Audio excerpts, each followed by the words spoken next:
ভূমিকম্পের মাধ্যমে এমন একটা ভূমিকম্প হবে দেখবেন সবকিছু ধ্বংস হয়ে গেছে। হ্যাঁ, ভূমিকম্পের কথা কেন বললাম? ভূমিকম্পের কথা কিন্তু আমরা ভুলি নাই। হ্যাঁ, ভূমিকম্পের কথা কেন হঠাৎ বললাম এটাও আপনারা নিশ্চয়ই বুঝা ফেলেছেন। যুক্তরাষ্ট্রের শীর্ষস্থানীয় দৈনিক ওয়াশিংটন পোস্ট বাংলাদেশ সম্পর্কে তার নয়াদিল্লি ব্যুরো চিফের লেখা এমন একটি রিপোর্ট প্রকাশ করেছে, যে রিপোর্টটি সম্পূর্ণতই ব্যাপক বিস্ময়ের সৃষ্টি করবে বাংলাদেশের রাজনীতি কূটনীতি সম্পর্কে সামান্য ধারণা আছে এমন যে কোনো ব্যক্তির মনে। দর্শক, বলছিলাম আগামী নির্বাচনে জামাতের ফলাফল কি হবে সেটা নিয়ে তাদের ইন্টারনাল জরিপ হয়েছে। প্রত্যেকটা দলই তো নিজেরা জরিপ করে, তবে জামাতের জরিপ যে খুবই স্মার্ট জরিপ হবে এটা বলাই যায়।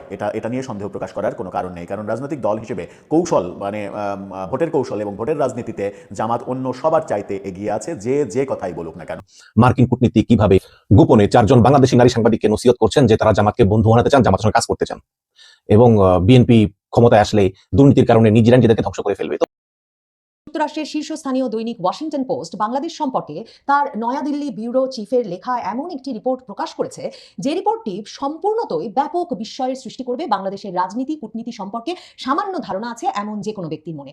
এই শিরোনাম করা হয়েছে যে ওয়াশিংটন পোস্টের প্রতিবেদনে, যে জামায়াতের সঙ্গে বন্ধুত্ব করতে চায় যুক্তরাষ্ট্র। মানে বাংলাদেশে কয়েক দশক ধরে সাংবাদিকতা করার অভিজ্ঞতায় যারা বাংলাদেশের রাজনীতি কূটনীতি সম্পর্কে জানেন তারা বিস্মিত হয়ে ভাববেন যে জামায়াতে ইসলামীর সঙ্গে তো যুক্তরাষ্ট্রের বরাবরের একটা সুসম্পর্ক ছিল, কারণ যুক্তরাষ্ট্র সব দেশেই মুসলিম সংখ্যাগরিষ্ঠ দেশগুলোতে তারা ইসলামপন্থী দলগুলোর সঙ্গে একটা বাড়তি খাতির রাখে, এবং যুক্তরাষ্ট্র আদর্শগতভাবে সকল দলের সঙ্গে সম্পর্ক রাখে, যাতে যে কোনো দলকে যে কোনো প্রয়োজনে তারা একরকমের কাজে লাগাতে পারে, মার্কিন স্বার্থে ব্যবহার করতে পারে এবং সকলকেই মার্কিন স্বার্থ ঘনিষ্ঠ রাখতে পারে।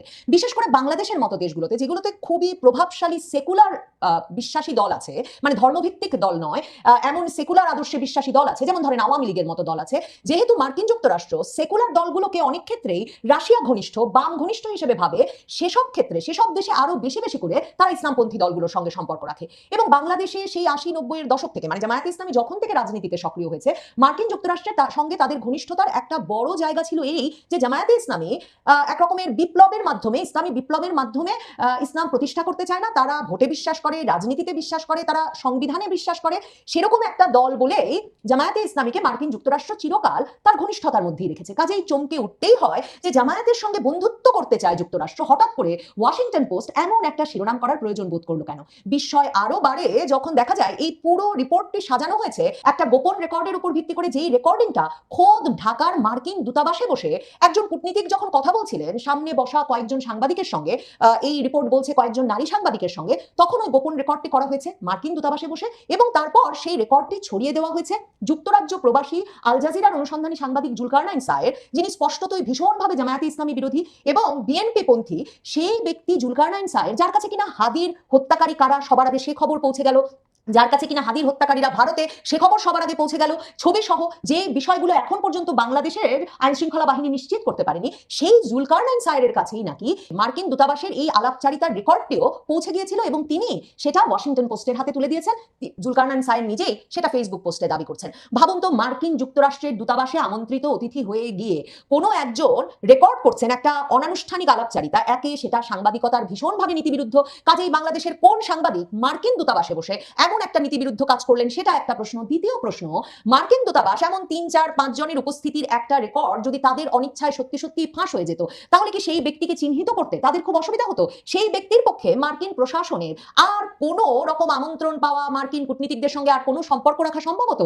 এমনকি ভাবুন তো, বাংলাদেশিদের সবচেয়ে বড় যে একটা শঙ্কা আর উদ্বেগের জায়গা থাকে, মার্কিন ভিসা পাওয়ার আর কোনো উপায় থাকবে ওই সাংবাদিকের কোনো প্রশিক্ষণের জন্য, কোনো বিশেষ অ্যাসাইনমেন্ট কভার করতে যেতে হলেও?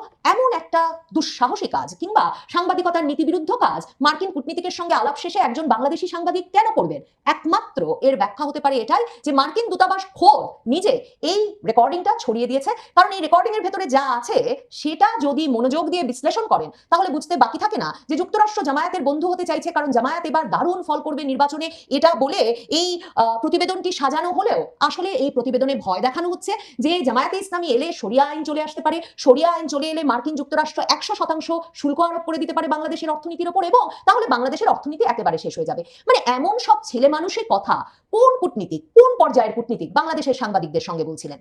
এই পুরো কনভারসেশনটি তাই বেশ সন্দেহ উদ্দীপক, কারণ ভুলে গেলে চলবে না যে কথাটা আমি বারবার আপনাদের মনে করাই, ট্রাম্প প্রশাসন অন্য সকল মার্কিন প্রশাসনের চেয়ে আলাদা এই কারণে যে তারা সুনির্দিষ্টভাবে, বিশেষ করে তাদের মানে প্রেসিডেন্ট ট্রাম্পের যে মনোভাব, তাদের গোয়েন্দা প্রধান তুলসি গ্যাবার্ডের যে মনোভাব, সেগুলোর উপর ভিত্তি করে তারা কিছুতেই পৃথিবীর কোনো দেশে ইসলাম পন্থার বিকাশ হতে দিতে চায় না। তারা ইসলাম পন্থার বিকাশকে খিলাফতের বিকাশ হিসেবে মনে করে। জামায়াতে ইসলামী যতই ওই যে আল জাজিরার সঙ্গে সাক্ষাৎকারে সৈয়দ মোহাম্মদ তাহের বলেছেন যে তারা একটা মধ্যপন্থী ইসলামী দল, তারা কট্টর ইসলামী দল নয়, তারা সংবিধান সংস্কারের মাধ্যমে দেশ শাসনে বিশ্বাস করেন, কোনো আদর্শ চাপিয়ে দিতে চান না। মার্কিন যুক্তরাষ্ট্র এটা বিশ্বাস করে না। 2025-এর শুরুতেই তুলসি গ্যাবার্ড পরিষ্কারভাবে ভারতীয় গণমাধ্যমের সঙ্গে সাক্ষাৎকারে বলেছেন যে বাংলাদেশে 2024-এর আগস্টের পর থেকে একটা দলকে খিলাফত প্রতিষ্ঠার চেষ্টায় উদ্গ্রীব দেখা যাচ্ছে। এবং ওই যে বাংলাদেশে 24-এর আগস্টের পর জামাতে ইসলামীও বেরিয়ে এসেছে, হিজবুত তাহরিরও বেরিয়ে এসেছে, এবং মব সৃষ্টিকারী, বিশৃঙ্খলা সৃষ্টিকারী, ভাঙচুর অগ্নিসংযোগকারী এবং নারীদের পোশাক, ফুটবল খেলা সবকিছুতে নাক গলানো তৌহিদি জনতার যে উত্থান হয়েছে, যারা মাজার পোড়াচ্ছে, যারা বাউলদের গায়ে হাত তুলছে, তাদের প্রত্যেককেই এই খিলাফতের অংশ বলে মনে করছে নতুন মার্কিন প্রশাসন, ট্রাম্প প্রশাসন। ঐতিহাসিকভাবে যে জামাতে ইসলামী তাদের বন্ধু ছিল, সেই বন্ধুকে পাশ কাটিয়ে তারা জুলাই মাসে সরাসরি গিয়ে তারেক রহমানকে লন্ডনে এই বার্তা দিয়ে এসেছেন যে তারা বিএনপিকেই সমর্থন দিতে চান। জুন মাসে যে ডক্টর মোহাম্মদ ইউনূস নির্বাচন দেবেন কবে, জানেন না কবে, কিভাবে দেবেন, আগে সংস্কার পরে বিচার, এসব বলতে বলতে গিয়ে লন্ডনে গিয়ে তারেক রহমানকে কথা দিয়ে আসতে বাধ্য হলেন যে ডিসেম্বরে না হলেও ফেব্রুয়ারিতে নির্বাচন। তখন আমি বলেছি সেটা মার্কিন যুক্তরাষ্ট্রের উদ্যোগে। আর জুলাইয়ে গিয়ে তখন যুক্তরাষ্ট্রের যেই রাষ্ট্রদূত চার্জ দ্য অ্যাফেয়ার্স ছিলেন পিটার হাসের পর থেকে, সেই ট্রেসি অ্যান জ্যাকবসন সরাসরি তারেক রহমানের সঙ্গে সাক্ষাৎ করে এসেছিলেন। তারেক রহমানকে তারা ফেরাবেন নাকি খালেদা জিয়ার নেতৃত্বে বিএনপিকে ক্ষমতায় আনবেন তা নিয়ে খালেদা জিয়া রোগশয্যায় চরম অসুস্থ হয়ে যাওয়ার আগ মুহূর্ত পর্যন্ত মার্কিন যুক্তরাষ্ট্রের সন্দেহ ছিল বটে, কিন্তু জামাত নয়, বিএনপি তাদের সেফ অপশন, নিরাপদ পছন্দ, সেটা মার্কিন যুক্তরাষ্ট্রের প্রশাসন, ট্রাম্প প্রশাসন অনেক আগে পরিষ্কার করেছে। কাজেই এমন একটা কনভারসেশন হঠাৎ করে বিএনপি পন্থী এক সাংবাদিকের মাধ্যমে দিল্লি ব্যুরোতে পৌঁছানো, এবং তারপর ওয়াশিংটন পোস্টের দিল্লি ব্যুরো থেকে সেই সংবাদে এটা লেখা যে যদি মার্কিন যুক্তরাষ্ট্র জামায়াতের সাথে বন্ধুত্ব করে তাহলে মার্কিন যুক্তরাষ্ট্র আর ভারতের মধ্যে যে এরই মধ্যে সম্পর্কের একটা টানাটানি, সেটা আরো গুরুতর রূপ নেবে, এবং মাইকেল কুগলম্যানের মতো একজন প্রভাবশালী থিঙ্ক ট্যাঙ্কে হাজির করা, যিনি প্রায় 1 বছর হয়ে গেল ক্রমাগত লিখছেন যে ইউনূস সরকার বাংলাদেশে চরমপন্থার বিকাশ হতে দিচ্ছে, ট্রাম্প প্রশাসনের সুনির্দিষ্টভাবে বাংলাদেশে দ্রুত একটা নির্বাচিত সরকার আনার পথে কাজ করা উচিত, অন্তর্ভুক্তিমূলক নির্বাচন এবং রাজনীতি প্রতিষ্ঠায় কাজ করা উচিত, বাইডেন প্রশাসন যে প্রভাব রেখে গেছে তা থেকে মুক্ত হওয়া উচিত, কারণ না হলে বাংলাদেশ 16 কোটি 17 কোটি দেশ, সেটা শুধু এই অঞ্চল নয় পুরো বিশ্বের জন্য একটা মাথা ব্যথার কারণ হবে। এই কনভারসেশনটা কত ছেলে মানুষই, যে এই কনভারসেশনটা ফাঁস হয়েছে, মানে ওই মার্কিন কূটনীতিক নারী সাংবাদিকদেরকে বলছেন যে আপনারা কি আপনাদের টকশোতে জামায়াতের লোকজনকে আনতে পারবেন, আমরা ওদের বন্ধু হতে চাই। 2023-এর অক্টোবরে, মনে আছে কিনা জানি না, 2024-এর নির্বাচনের আগে 2023-এর অক্টোবরের রাজপথ বাংলাদেশে, সারা বাংলাদেশে বিএনপির আন্দোলন তুঙ্গে, বিএনপির আন্দোলনের সঙ্গে জামায়াতে ইসলামীও তখন আন্দোলনের কর্মসূচি ঘোষণা করলো। সে সময় রীতিমতো জামায়াতে ইসলামীর নায়েবে আমির সৈয়দ মোহাম্মদ তাহেরের সঙ্গে আমেরিকান দূতাবাসের ফার্স্ট সেক্রেটারি ম্যাথিউ বের যে বৈঠক অনুষ্ঠিত হয়, গোপন বৈঠক হিসেবে সে খবর তখন সংবাদ মাধ্যমে আসে, এবং মার্কিন দূতাবাসের সঙ্গে সৈয়দ মোহাম্মদ তাহেরের ওই বৈঠকের পরেই কিন্তু জামায়াতে ইসলামী মানে আরো ব্যাপক কর্মসূচি ঘোষণা করে। জামায়াতে ইসলামী তখন পিটার হাস যে ভিসা নিষেধাজ্ঞার এক রকমের হুঁশিয়ারি উচ্চারণ করছিলেন বাংলাদেশের প্রশাসনের কর্মকর্তাদের বিষয়ে, গণমাধ্যম কর্মীদের বিষয়ে, যে যারাই আওয়ামী লীগ সরকারের সহায়তা করবে, আওয়ামী লীগকে নির্বাচন অনুষ্ঠানে সহায়তা করবে, তাদের বিরুদ্ধে পিটার হাস বলছিলেন যে ভিসা নিষেধাজ্ঞা দেওয়া হবে। তখন জামায়াতে ইসলামী পরিচালিত সামাজিক যোগাযোগ মাধ্যমের পোস্টে সরাসরি বলা হয় মার্কিন রাষ্ট্রদূত পিটার হাস বাংলাদেশের প্রকৃত বন্ধু, একনায়কতন্ত্র থেকে দেশকে উদ্ধারের চেষ্টা আসলেই প্রশংসনীয়, আশা করি তিনি বাংলাদেশকে একনায়কতন্ত্র থেকে গণতন্ত্রে রূপান্তর করার এই প্রচেষ্টা চালিয়ে যাবেন। কাজে বাইডেন প্রশাসনের সঙ্গেও শেখ হাসিনার মানে 2024-এর আগস্ট পর্যন্ত জামায়াতে ইসলামীর সঙ্গে মার্কিন যুক্তরাষ্ট্রের ঘনিষ্ঠতাটা এই পর্যায়ে ছিল। পিটার হাসের সঙ্গে, পিটার হাসের যে দূতাবাসের কর্মকর্তাদের সঙ্গে জামায়াতে ইসলামীর নেতৃবৃন্দের একেবারে নিয়মিত যোগাযোগ এবং ওঠা বসা ছিল। এ দফায়ও এই যে সপ্তাহখানেক আগে মার্কিন যুক্তরাষ্ট্রের বাণিজ্য প্রতিনিধি জেমিসন গ্রিয়ার, তিনি যে ভার্চুয়ালি তারেক রহমানের সঙ্গে বৈঠক করলেন, যেটা সংবাদ মাধ্যমে খুবই জোরে সোরে এলো যে তারা ক্ষমতায় এলে মার্কিন যুক্তরাষ্ট্রের সঙ্গে বর্তমান অন্তর্বর্তীকালীন সরকারের যে আলাপ আলোচনা, সেই বাণিজ্য আলাপ আলোচনা তারা চালিয়ে যাবেন কিনা, একই রকম সুযোগ সুবিধা তারা দিয়ে যাবেন কিনা, সে আলাপ তো জেমিসন গ্রিয়ার জামায়াতে ইসলামীর আমির ডাক্তার শফিকুর রহমানের সঙ্গেও করেছেন। কাজেই জামায়াতে ইসলামীর সঙ্গে সম্পর্কটা নেই কোথায়? টকশো হোস্টদেরকে, এই কূটনীতিককে মার্কিন দূতাবাসে বসে বলতে শোনা যায় আপনারা কি তাদেরকে টকশোতে ডাকতে পারবেন? বাংলাদেশের টকশোগুলোতে 24-এর আগস্টের পর থেকে যখন জামায়াতে ইসলামী এবং ছাত্র শিবির এবং তাদের বুদ্ধিজীবীরা প্রকাশ্যে বেরিয়ে এলেন যে তারা জামায়াতপন্থী, এটা একরকম ঘোষণা করে, এবং জামায়াতে ইসলামী ছাত্র শিবিরের নেতৃবৃন্দকে চিহ্নিত করা গেল, তারপর থেকে তারা তো নিয়মিতভাবে সকল টেলিভিশন টক শোতে অংশ নিচ্ছেন, এবং তারা নারী হোস্টদের টেলিভিশন টক শোতে অংশ নিচ্ছেন, বিস্তারিত সাক্ষাৎকার দিচ্ছেন বাংলাদেশের এবং আন্তর্জাতিক যে কোনো সংবাদ মাধ্যমকে। তাহলে এ ধরনের আলাপ কেন? হঠাৎ করে ওই দূতাবাস কর্মী আমি বারবারই বলছি যে কোন পর্যায়ের কূটনীতিক আমি জানি না, যিনি কিনা এমন কথা বলে বসলেন যে জামাত আসলেই শরিয়া আসবে, এ ভয় পাওয়ার কারণ নাই, কারণ তারা জানে যে আমরা কি করতে পারি, আমরা তাহলে সকল গার্মেন্টসের অর্ডার বন্ধ করে দিব, আর কোনো অর্ডার বাংলাদেশ পাবে না। যদি জামাত এসে শরিয়া আইন চালু করে এবং নারীদের কর্মঘণ্টা কমিয়ে দেয়, তাহলে আর কোনো অর্ডার পাবে না, তখন বাংলাদেশের পুরো অর্থনীতি একেবারে শূন্যে পরিণত হবে। কাজেই এ কাজ তারা কখনো করবে না। তবে আমরা এমন একটা সম্পর্ক চাই যাতে ফোন ওঠালেই তাদের বোঝাতে পারি যে আপনারা যা করছেন তার ফল দাঁড়াবে। সত্যি জামায়াতে ইসলামের সঙ্গে যুক্তরাষ্ট্রের কোনো সম্পর্ক নেই, তাহলে গত সপ্তাহে বাণিজ্য প্রতিনিধি যুক্তরাষ্ট্র থেকে ফোন করে আমিরের সঙ্গে যুক্ত হলেন কি করে? ভূমিকম্পের মাধ্যমে এমন একটা ভূমিকম্প হবে দেখবেন সবকিছু ধ্বংস হয়ে গেছে। হ্যাঁ, ভূমিকম্পের কথা কেন বললাম? ভূমিকম্পের কথা কিন্তু আমরা ভুলি নাই। হ্যাঁ, ভূমিকম্পের কথা কেন হঠাৎ বললাম এটাও আপনারা নিশ্চয়ই বুঝা ফেলেছেন। আমি জানি আপনারা অ্যাডভান্স, কারণ এগুলো আপনারা দেখতেছেন ফেসবুকে, আমিও দেখছি। কি বলছে উনি? খারাপ কিছু তো বলে নাই, পাপ বাইয়া গেছিল, ওই জন্য ওই ভূমিকম্পটা হয়েছে। আর সেই পাপটা কি? যে ওই যে বেহেশতের টিকিট বিক্রি করা, সেটা তো মহাপাপ। এই পাপ যারা করছে তারা তবে কাফেরের পর্যায়ে পড়া যায়, তাই না? ওই জন্য ওই ভূমিকম্প হয়েছে। আর এই ভূমিকম্প যেন আর না হয় তার জন্য কি করতে হবে? এই পাপীদেরকে রুইখা দাঁড়াইতে হবে। এই পাপীদেরকে ভোট দেওয়া যাবে না। কোন পাপী বুঝছেন তো? কাদের কারণে এই যে ভূমিকম্পটা হয়েছে? যারা বেহেশতের টিকিট বিক্রি করছে। একদম ঠুনকো একটা কথা, মাঠ পর্যায়ে হয়তো কেউ কিছু বলছে, কিন্তু জামাতে ইসলামের ইশতেহারে এই কথাটা যদি থাকতো যে আমরা বেহেশতের টিকিট বিক্রি করি, তাহলে এই কথাটা বলা যায়। একবার মাঠ পর্যায়ে কে কি বললো ওইটাকে তুইলা আনতে হবে কেন আমি জানি না, কিন্তু মাঠ পর্যায়ে যদি খোঁজ খবর নেন, শত শত ভিডিও আছে এই কথা সবাই বলছে, বাদ নাই ভাই। আমার তো মনে হয় জামাতে ইসলামের হয়তো 5 জন বলছে, আর 95 জনই কিন্তু ওই বড় দল থেকে বলছে। এটা আপনারাও জানেন, সবকিছু ওই সোশ্যাল মিডিয়াতে আছে। সোশ্যাল মিডিয়ার কথা যখন বললাম, একটা কথা বলি, এই সোশ্যাল মিডিয়াকে জায়গা থাকতে হবে। হ্যাঁ ভাই, আগামী কিছুদিন জায়গা থাকতে হবে, প্রতিবাদ করতে হবে, মুখ খুলতে হবে। কিছু না পারলে ভাই কমেন্টের মধ্যে জানাইবেন মনের কথা। কারণ কি জানেন, এই পৃথিবীটা ভাই ধ্বংস হবে জালিমবাজদের হাতে, এটা ঠিক না। জালিমবাজরা এই পৃথিবীটাকে ধ্বংস করবে, এটা ঠিক না। ঠিক কোনটা জানেন?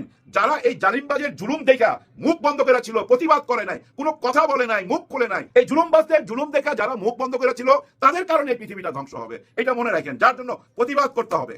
সবাই সবকিছু বলার অধিকার আছে, যে যা ইচ্ছা তাই বলুক, মানুষ বুঝা নিবে। হ্যাঁ ভাই, আপনার কথা দিয়ে বুঝা নিবে যে আপনার উচ্চতা কতটুকু, এটা মানুষ বুঝতে পারে ভাই। একদম সাধারণ জ্ঞানের ব্যাপার। আপনার চাল চলন, হাঁটা চলা ফিরা, কথাবার্তায় বুঝা নিবে যে আপনার মাপটা কি। মাপটা যদি ওই লেভেলের না হয় তাহলে তো হবে না। কারণ কি জানেন, খেলা তো চলতেছে সেই লেভেলে। হায় হায়, গানটা কি বানাইছে ভাই, মনটা ছুঁয়ে গেছে, সবাই মন ছুঁয়ে গেছে। এরকম একটা গান যদি সিনেমায় থাকে না জানেন, ওই সিনেমা সুপার ডুপার হয়ে যায়। ধরে নেন 100 কোটি টাকার কাছাকাছি ব্যবসা করে ওই সিনেমাটা। এরকম একটা গান যদি হিট থাকে, এরপরেও কিন্তু অনেক গান আসতেছে, আরো গান আসবে, কিন্তু আপনারা দেখবেন এরপরেও না অনেক চমক দেখবেন। সবচেয়ে বড় চমকটা কোথায় জানেন? আমাদের পুলিশ ভাইদের, র্যাব ভাইদের, আর্মি ভাইদের, ওনাদের চমকটা দেখার বাকি আছে। আপনি দেখবেন ভাই, নির্বাচনের ঠিক 15 দিন আগে, একদম হাতে গোনা নেন, 15 দিন আগে, এখন কতদিন বাকি আছে হিসাব করেন।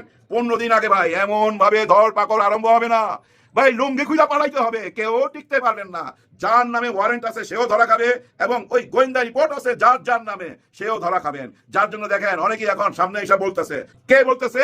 চরমনাই পীর সাহেব বলতেছে সবাইকে গড়পড়তা ধরা যাবে না, যারা আসামি তাদের ধরা যায়, সবাইকে ধইরা ভয় ঢুকানো যাবে না, তাহলে নির্বাচন ফেয়ার হবে না। কারণ কি জানেন, ওই যে আসামিরা যদি পালায় চলে যায় লোকাল জায়গা থেকে, তাহলে তো জোর কইমা যাবে, ওই লোক বল কইমা যাওয়ার ভয়ে বলতেছে যে সবাইকে গড়পড়তায় ধরা যাবে না। উনি কেন বলতেছে? উনাকে দিয়ে বলানো হচ্ছে। হ্যাঁ ভাই, উনাকে দিয়ে বলানো হচ্ছে। মনে করেন কোন এজেন্সির চাপে উনি কিন্তু সইরা গেছিল, হ্যাঁ ধইরা নেন কোন এজেন্সির চাপে, কিন্তু চলে যাওয়া কি ভালো হয়েছে না মন্দ হয়েছে, এটা এখন আয়নার মতো পরিষ্কার। আমরা কথায় বলি না 10-এর লাঠি 1-এর বোঝা, বলি না ভাই 10-এর লাঠি 1-এর বোঝা। আবার এটাও বলি 10-এ মিলে করি কাজ, হারি জিতি নাহি লাজ।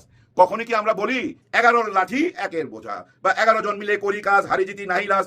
সুর মিলে, ছন্দ মিলে, কবিতা মিলে না, কবিতা ছন্দ আসে না। হ্যাঁ ভাই, 11, 12, 13, ওই জন্যই 10। তার মানে কি জানেন, এই 11 জন সন্ধি কইরা 10কে এমন পর্যায়ে ফেলে দিছে, 10 মাইন্ড কইরা চলে গেছে, মানে মাইন্ড করার পর্যায়ে নিয়ে ঠেলে দিছে। অর্থাৎ মাইন্ড করে যেন এমন কিছু কার্যকলাপ করছে 10 জনে মিলা, উনি যেন চলে যায়। আর উনি চলে যাওয়াতে উপকারটা কি হয়েছে? উনি কিন্তু বইলা বেড়াইতেছে এরা শরিয়া আইন মানে না। কে মানে না? জামাত ইসলাম শরিয়া আইন মানে না, এরা মুসলমান না। এই কথাটা এত সুন্দরভাবে কাজে লাগছে জামাতের জন্য, জামাতকে এখন আর ওই দৃষ্টিতে কেউ দেখে না। সবাই মনে করতেছে প্রগতিশীল দল। হ্যাঁ, কারণ ওরা শরিয়া আইন মানে না। কে বলছে? ভিতর থেকে একদম পেটের ভাই যায় বলছে যে ওরা শরিয়া আইন মানে না। ওরা ওই মদিনার সনদ মাইনা দেশ চালাবে না, এরা মুসলমান না। কে বলতেছে? চরমনাই পীর সাহেব। কোন টাইমে বলতেছে? যে টাইমে সবাই মনে সন্দেহ, হ্যাঁ হ্যাঁ শুনতেছি দাঁড়িপাল্লা, জামাত ইসলাম এরা 10 দল ক্ষমতায় যাইতে পারে, ক্ষমতায় যায় নাকি আবার যদি ওই শরিয়া আইন চালু করে, আফগানিস্তানের মতো যদি কাণ্ড কারখানা করে, আবার যদি সেই তালিবানি আইন এখানে চালু করে, তাহলে মা বোনদের কি হবে? এখন আর এই প্রশ্নটা নাই, কারণ এই প্রশ্নটা ক্লিয়ার করে দিয়েছে চরমনাই পীর সাহেব। এই জন্য ওনাকে আমি সবসময় থ্যাঙ্কস জানাই। এর আগে ভিডিওতে থ্যাঙ্কস জানাইছি, আজকেও আমি থ্যাঙ্কস জানাইলাম। আবার থ্যাঙ্কস জানাইতে চাই আমি তারেক রহমান সাহেবকে, ওনাকে আমি একটা ধন্যবাদ দিতে চাই। কারণ ওনার বক্তব্যের মধ্যে একটা জায়গায় এসে, মানে শেষের দিকে একটা জায়গায় এসে উনি বলছে আল্লাহ রসুল নবীজির আইন যেমন ছিল সে আইন মাইনা উনি দেশ চালাবে। এই কথাটা উনি নিজেই বলছে, নিজের মুখে বলছে। দেখছেন কত বড় পরিবর্তন। নির্বাচন সামনে আসলে এই যে পরিবর্তনটা আসে, এই পরিবর্তনটা যদি আপনি বুঝতে পারেন তাহলে আপনি নতুন বাংলাদেশের স্বপ্ন দেখতে পারবেন। আর যদি না বুঝতে পারেন তাহলে আপনি অন্ধকার জগতে আছেন। অন্ধকার জগতে থাকবেন না, অন্ধকার জগতে আমরা থাকবো না। একটা হ্যাঁ ভোট দিয়া আমাদের অন্ধকার জগতের সেই দরজা ভাঙ্গা চুইরা আলো নিয়ে আসবোই আমরা, কারণ আর কোনো উপায় নাই। এখন যদি না হয় আগামী 100 বছরও হবে না। সাবধান, আমাদের সবাইকে সাবধান হইতে হবে। উপর আল্লাহর উপর বিশ্বাস রাখতে হবে, এবং বিশ্বাস রাখতে হবে ডক্টর ইউনূস স্যারের উপর। উনি কথা দিছে সুষ্ঠু একটা নির্বাচন হবে, এবং আমি এইটুক জানি, এইটুক আপনাদের বলতে পারি, যেটুক খোঁজ খবর নিছি সেটুক শেয়ার করে ভিডিওটা শেষ করে দেই। ভাই ব্রাদার, পুলিশ প্রশাসন, র্যাব, আর্মি এই নির্বাচনকে কেন্দ্র করে এমন একটা প্রস্তুতি নিছে যে প্রস্তুতি দেখে আপনারা অবাক হয়ে যাবেন, চমকাইবেন। এবং এই যে যারা ক্রিমিনাল তারা দেখবেন দৌড়ে কুল পাবে না। আরেকটা সপ্তাহ অপেক্ষা করেন, নির্বাচনের ঠিক 15 দিন আগে আপনারা এই চিত্র দেখতে পাবেন। বিশ্বাস রাখতে হবে। হ্যাঁ ভাই, বিশ্বাস রাখতে চাই। সুন্দর একটা নির্বাচন হইলে নতুন বাংলাদেশ আর কেউ ঠেকাইতে পারবে না। সবার জন্য সবাই দোয়া করবেন। আল্লাহ হাফেজ। দর্শক, বলছিলাম আগামী নির্বাচনে জামাতের ফলাফল কি হবে সেটা নিয়ে তাদের ইন্টারনাল জরিপ হয়েছে। প্রত্যেকটা দলই তো নিজেরা জরিপ করে, তবে জামাতের জরিপ যে খুবই স্মার্ট জরিপ হবে এটা বলাই যায়। এটা নিয়ে সন্দেহ প্রকাশ করার কোনো কারণ নেই, কারণ রাজনৈতিক দল হিসেবে কৌশল, মানে ভোটের কৌশল এবং ভোটের রাজনীতিতে জামাত অন্য সবার চাইতে এগিয়ে আছে। যে কথাই বলুক না কেন, তারা দল হিসেবেও তারা 50 বছর পরে কি হবে সেই পরিকল্পনা করে, অন্যান্য দলগুলো যখন প্রেজেন্ট অবস্থার পরিকল্পনা করে। সেই ক্ষেত্রে জামাতের এই রিপোর্টটা যদি নর্থ ইস্ট নিউজ যেটা দাবি করছে যদি সত্য হয়, তাহলে কিন্তু এটা একটা গুরুত্বপূর্ণ ব্যাপার হতে পারে। নর্থ ইস্ট নিউজের শিরোনামটা দেখে নিতে পারেন। ইংরেজি এই পত্রিকার শিরোনামে তারা বলছে, বাংলা যেটা করলে দাঁড়ায় সেটা হচ্ছে যে বাংলাদেশ জামাত ইসলামীর অভ্যন্তরীণ জরিপ মূল্যায়ন, 76টি আসনে নিরঙ্কুশ জয়, আরও 85টিতে তীব্র প্রতিদ্বন্দ্বিতা। অর্থাৎ জামাতের ইন্টারনাল জরিপে বেরিয়েছে তারা 76টা আসনে জয়লাভ করছে। তার মানে তাদের কি ক্ষমতায় যাওয়া হচ্ছে না? 85 আসনে হাড্ডাহাড্ডি লড়াই করবে তারা বলছে, কিন্তু সেই 85 আসনে হাড্ডাহাড্ডি লড়াই করে যদি এই 76টার সঙ্গে আরও 74টা, 85টার মধ্যে 74টা আরও যদি জয়ী না হতে পারে, 74-75টা যদি আরও জয়ী হতে না পারে, তাহলে কিন্তু তাদের ক্ষমতায় যাওয়া হবে না। 85টার মধ্যে মাত্র 10টাতে হারতে হবে, 75টাতে অন্তত পক্ষে জিততে হবে, তাহলেই তাদের ক্ষমতায় যাওয়া হবে, নতুবা ক্ষমতায় যাওয়া হবে না। তবে অভ্যন্তরীণ এই রিপোর্ট যদি সত্য হয়, তাহলে জামাত ধরেই নিয়েছে যে যতটা এগোনো যায় তারা এগোবে এবারের ইলেকশনে, এবং প্রধান বিরোধী দল হবে। এর পরের বার হয়তো তারা চেষ্টা করবে ক্ষমতায় যাওয়ার। কি বলছে পুরো রিপোর্টে চলুন একটু দৃষ্টি দিই। মোহাম্মদ ইউনূস সরকার 12 ফেব্রুয়ারির গণভোটে হাঁ ভোটের ঘোষণা করার পর পুলিশ এবং বেসামরিক প্রশাসনকে একত্রিত করেছে। একই দিনে সাধারণ নির্বাচন অনুষ্ঠিত হবে। জামাত ইসলামীর 12 ফেব্রুয়ারি যে নির্বাচন, সেখানে 76টি সংসদীয় আসনে সরাসরি জয়ের প্রত্যাশা করছে, যদিও তারা বিশ্বাস করে যে 85টি আসনে প্রতিদ্বন্দ্বিতা সমান হবে। ইসলামী দলটির একটি অভ্যন্তরীণ মূল্যায়ন থেকে এটা জানা গেছে। এখন এই রিপোর্টটা কিভাবে নর্থ ইস্ট নিউজ পেল সেটা একটা গুরুত্বপূর্ণ বিষয়। 24 আগস্টে শেখ হাসিনা পতনের পর তাদের জনপ্রিয়তা বাড়তে শুরু করেছে, এই কথা বলেছে তারা। 18 বছর যুক্তরাজ্যে নির্বাসিত থাকার পর 2025 সালের 25 ডিসেম্বর তৎকালীন ভারপ্রাপ্ত চেয়ারম্যান তারেক রহমানের বাংলাদেশে ফিরে আসার পর বিএনপি এখন জামাতের সম্ভাব্য নির্বাচনী উত্থান নিয়ে চিন্তিত, যদিও দলীয় নেতা বৃহস্পতিবার থেকে প্রচারণা শুরু করেছেন। তারেক রহমানের বাংলাদেশের 7 থেকে 8টি জেলা সফরের যে ঘটনা গতকালকে ঘটেছে সেই কথাও তারা বলছে। জানা গেছে ইতিমধ্যে জামাত ইসলামী 300টি আসনের মধ্যে কমপক্ষে 172টি আসনে আক্রমণাত্মক প্রচারণা চালানোর লক্ষ্যে একটি নির্বাচনী কৌশল তৈরি করতে সক্ষম হয়েছে, যেখানে তারা বিএনপিকে মোকাবেলা করবে। যদিও বাংলাদেশ ইসলামী আন্দোলন সম্প্রতি এদের জোটের থেকে বেরিয়ে গেছে, সেই কথাও তারা বলছে। অর্থাৎ জামাতের টার্গেট 172টা আসনে এক ধরনের মরণ কামড় দেওয়া এবং এই আসনগুলোতে বিজয় ছিনিয়ে আনা। জামাতের জন্য 12 ফেব্রুয়ারি নির্বাচন যদি একটি তুলনামূলকভাবে অবাধ সুষ্ঠু পরিবেশে অনুষ্ঠিত হয়, ক্ষমতা গ্রহণের দৃষ্টিকোণ থেকে অত্যন্ত গুরুত্বপূর্ণ হবে। একই সাথে একই দিনে অনুষ্ঠিত গণভোট থেকে তারা কিছুটা সুবিধা পাবে বলেও আশা করা যাচ্ছে। 91 এবং 96 সালে জাতীয় নির্বাচনে আসন ভিত্তিক ভোটের ফলাফলের উপরে ভিত্তি করে এবং বর্তমান অভ্যন্তরীণ জরিপের সাথে মিলিত হয়ে জামাত 300টি নির্বাচনী এলাকায় তাদের ভোটের মূল্যায়ন করেছে। 2024 সালের অক্টোবর থেকে দলটি 162টি আসনে সরাসরি বিজয় নিশ্চিত করার জন্য প্রচেষ্টা জোরদার করেছে বলে জানা গেছে। বাকি 138 আসন থেকে উল্লেখযোগ্য অংশ ভোটের একটা উল্লেখযোগ্য অংশ লক্ষ্যবস্তু নির্বাচনী এলাকায় স্থানান্তরিত করেছে। এটা খুবই একটা গুরুত্বপূর্ণ ব্যাপার। 138টা আসন থেকে তারা ভোটার স্থানান্তর করেছে। বাকি যে 162টা আসন, সেই 162টা আসন ঠিকভাবে আছে। যে আসনগুলোতে তাদের ভোট ব্যাংক রয়েছে, বিজয়ের মতো ভোট ব্যাংক রয়েছে, সেখান থেকে একটা ভোটও তারা স্থানান্তর করেনি। 138টা আসন যেখানে জয়ের কোনো সম্ভাবনা নেই, সেই 138টা আসন থেকে তারা ভোটারদের স্থানান্তর করেছে ঢাকায় একটা বিশাল অঙ্কের ভোটার স্থানান্তর করেছে, যে আলোচনাটা অনেকদিন থেকেই চলছে। অনেকে বলেন যে 15 লাখেরও বেশি ভোটার ঢাকায় আনা হয়েছে এবং ঢাকার প্রত্যেকটা আসনে বিজয়, বিশেষ করে টার্গেটেড আসনগুলোতে বিজয় নিশ্চিত করার জন্যই জামাত একটা বড় ভোট ব্যাংক তৈরি করেছে ঢাকায়, যে পরিকল্পনাটা হয়তো অন্য কোনো দলের মাথাতেই আসেনি, যেটা তারা করে ফেলেছে। ঢাকার 20টি আসনকে প্রভাবিত করার জন্যই এটা করা হয়েছে, এটা নর্থ ইস্ট নিউজও বলছে। জামাত 15 লক্ষ প্রবাসী সমর্থককে ডাকযোগে ভোট দানের জন্য প্রস্তুত করেছে বলে জানা গেছে। অর্থাৎ নর্থ ইস্ট নিউজের এই খবরে বলছে যে 15 লক্ষ যে প্রবাসী ভোটার, 15 লক্ষ সামথিং প্রবাসী ভোটার, সেই প্রবাসী ভোটারদের ম্যাক্সিমামই হচ্ছে জামাতের ভোটার। এবং জামাত রাজনৈতিক উদ্যোগে তাদের ভোটাররা যেন পোস্টাল ব্যালটে ভোটের জন্য নিবন্ধন করে, সেটা নিশ্চিত করেছে। তার মানে এই যে বাইরের যে ভোট ব্যাংক, এই ভোট ব্যাংকটা প্রায় পুরোটাই জামাতের, এটা নর্থ ইস্ট নিউজ বলছে। ঢাকার 20টি আসনে জামাত তার মহিলা শাখা ও ইসলামী ছাত্রী সংস্থা সহ অন্যান্য বিশেষ কৌশল গ্রহণের জন্য প্রস্তুত রেখেছে, যার জন্য তারা ঘরে ঘরে জরিপ পরিচালনা করছে। জামাতের পুরুষ এবং মহিলা কর্মীরা দেশব্যাপী দরিদ্র ও সাধারণ ভোটারদের জাতীয় পরিচয়পত্র নম্বর, মোবাইল ফোন নম্বর সংগ্রহ করছেন বলে জানা গেছে, যার মধ্যে রয়েছে ভোটারদের বিকাশ, নগদ বা রকেট অ্যাকাউন্ট সক্রিয় আছে কিনা সেই সম্পর্কে তথ্য, যেখানে ভোটের দিনের আগে নগদ স্থানান্তর করে সেটা নির্বাচনে প্রভাব ফেলা যায়, এরকম একটা ভয়ঙ্কর তথ্য তারা দিচ্ছে। ভোটকেন্দ্রে আনসার ভিডিপি সদস্যদের সবচেয়ে বেশি নিরাপত্তারক্ষী হিসেবে মোতায়েন করা হবে বলে জানা গেছে। জামাতের পরিকল্পনা হলো প্রতিটি ভোটকেন্দ্রে কমপক্ষে 15 জন জামাত শিবির কর্মীকে নিরাপত্তার দায়িত্ব দেওয়া। এছাড়া জেলা পর্যায়ে প্রশাসনিক ও পুলিশ কর্মকর্তাদের মধ্যে জামাতের প্রতি সহানুভূতিশীলদের মধ্যে আদর্শিক মিল রয়েছে বলেও জানা গেছে। অর্থাৎ জেলা থানা পর্যায়ে অফিসারদের মধ্যেও জামাতের ব্যাপক প্রভাব রয়েছে, সেরকম দাবি করছে নর্থ ইস্ট নিউজ। জামাত 162 থেকে 188টি অগ্রাধিকার আসনের জন্য 50 থেকে 100 কোটি টাকার মধ্যে উল্লেখযোগ্য প্রচারণা তহবিল ঠিক করেছে। এটা ভয়াবহ ব্যাপার যে 50 থেকে 100 কোটি টাকা করে প্রতিটা আসনে 162 থেকে 188টি আসনে এই টাকা বরাদ্দ করেছে এবং সেখানে এনসিপি সহ অন্যান্য মিত্ররা যেসব আসনে নির্বাচন করছে তাদের জন্যও একটা বড় অঙ্ক বরাদ্দ করা হয়েছে। নির্বাচনের দিন ফজরের নামাজের পরপরই জামাত শিবির কর্মীদের বিশাল দল ভোটকেন্দ্রে খুব ভোরে লাইনে দাঁড়াবে বলে আশা করা যাচ্ছে। জনগণ যখন তাদের ভোট দেওয়ার জন্য লাইনে দাঁড়াবে তখন নিয়ন্ত্রণ এবং আধিপত্য যেন তাদের হাতে থাকে, সেই কারণেই এই কৌশলটা। অবশ্য গতকালকে আমরা তারেক রহমানকে বলতে শুনেছি সিলেট অঞ্চলের এক জনসভায় যে আপনারা তাহাজ্জুদ নামাজ পড়ে বেরিয়ে পড়বেন, ফজরের নামাজটা ভোট কেন্দ্রে পড়বেন এবং সেখান থেকেই ভোট কেন্দ্র পাহারা দেবেন। এই জামাতের এই তথ্যটা সম্ভবত বিএনপির কাছেও গেছে, সেই কারণে বিএনপির চেয়ারম্যান এরকম একটা কথা তার কর্মীদের উদ্দেশ্যে বলেছেন।